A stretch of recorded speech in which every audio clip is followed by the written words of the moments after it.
ang lahat ng mga guro, mga magulang, mga guardians, lahat po ng nagtataguyod ng pagpapatuloy ng pag-aaral sa gitna ng pandemya.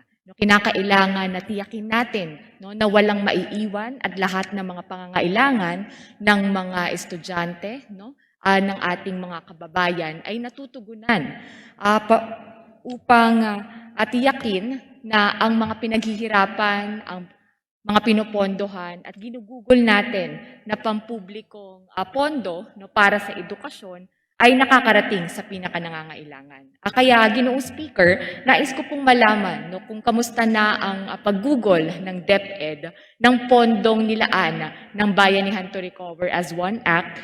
May 4 na bilyon para sa new normal sa education sector at ganun din may 600 million pesos para sa qualified students at 300 million para sa qualified teachers and non-teaching personnel. Ang 4 billion po ay para sa new normal sa education, samantalang ang 900 million pesos ay paghahatian ng DepEd at ng CHED.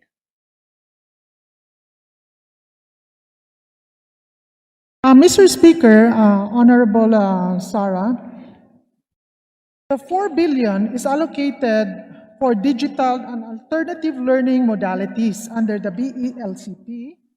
And yung sinasabi niyo po na 900 will be subsidies, no? Like subsidies to private schools, and allowances of displaced teaching and non-teaching personnel will be undertaken by the Department of Labor and Employment. Speaker, ang 600 million pesos naman po ay para sa qualified students.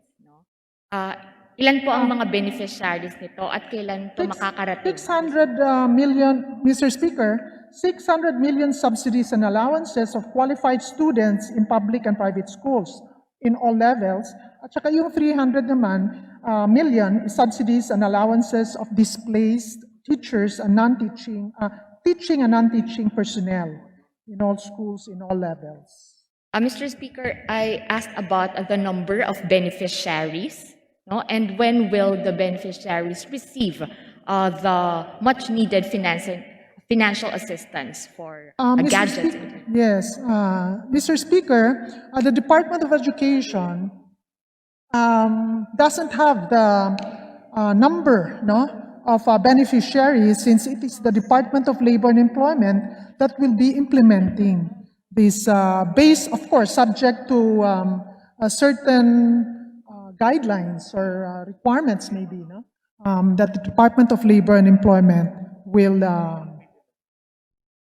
Ibig sabihin, Ginoong Speaker, these are mostly from the private schools po. All right. 300 million pesos will be utilized by DOLE for support for displaced teachers and support personnel in private schools. But what about the 600 million pesos? Will this also be implemented under DOLE? Mr. Speaker, Your Honor. The Bayanihan 2, Mr. Speaker, the Department of Education with regards to the yung sa 4 billion yun for education, but 3 billion nasa DepEd, tapos 3.1, tapos yung 900 sa Department of Labor and Employment, yung implementation niya. But Mr. Speaker, Your Honor, there's a specific provision providing for 600 million pesos for qualified students. May guideline na po ba kung sino ang makakatanggap nito? Ginoong Speaker, Your Honor. Mr. Speaker, wala po yung guidelines sa DepEd kasi nasa Department of Labor and Employment po. So it's the Department DOLE who gives out the guideline. Mr. Speaker, paano po makakapag-identify ang DOLE ng mga qualified students?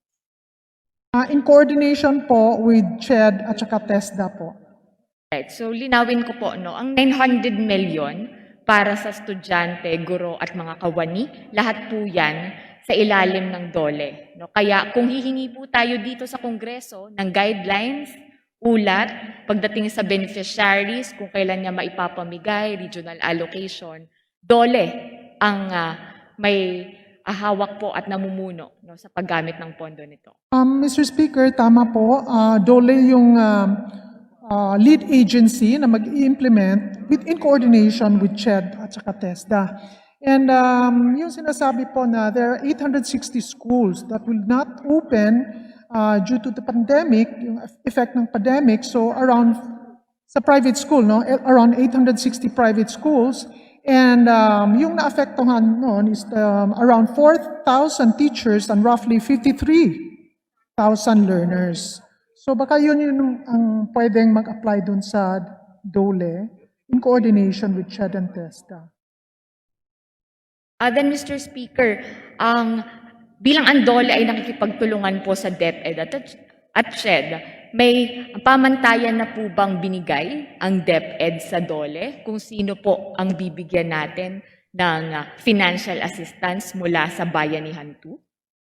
For learners po, DepEd came up with a draft prioritizing the assistance of learners in the elementary schools. Since there is no other program of assistance for the private elementary schools, unlike the secondary, we have at least the GASPE. And a draft will be coordinated with the CHED using UNIFAS, no? At saka yung sa Private Education Assistance Committee, since Bayanihan 2 provision states that it will be implemented similar to ESC, the voucher system given to senior high schools and tertiary education. Mr. Speaker, paano po hahatiin ang 900 million na total assistance sa pagitan ng basic at ng higher education? Yung 300 po will be allocated for teachers and faculties from the private schools, displaced teachers, no? And we will have to coordinate. No? It will be implemented together with other subsidies to the private sector under Bayanihan Law 2. No? And again, in coordinate, it will be provided. The lead agency here is the Department of Labor and Employment. Siguro may mga inputs din galing ng DepEd. No? So DepEd is also working with, are discussing the implementation of this with the Department of Labor and Employment. Nag-a-assist yung DepEd. Ginoong Speaker, kailan po ipamimigay, no? O kailan matatapos ang pamimigay ng assistance na ito sa mga nangangailangan? Yes, Mr. Speaker, Your Honor, dapat po si DOLE kasi siya yung lead agency na mag-i-implement ito. So wala sa mandate ng Department of Education.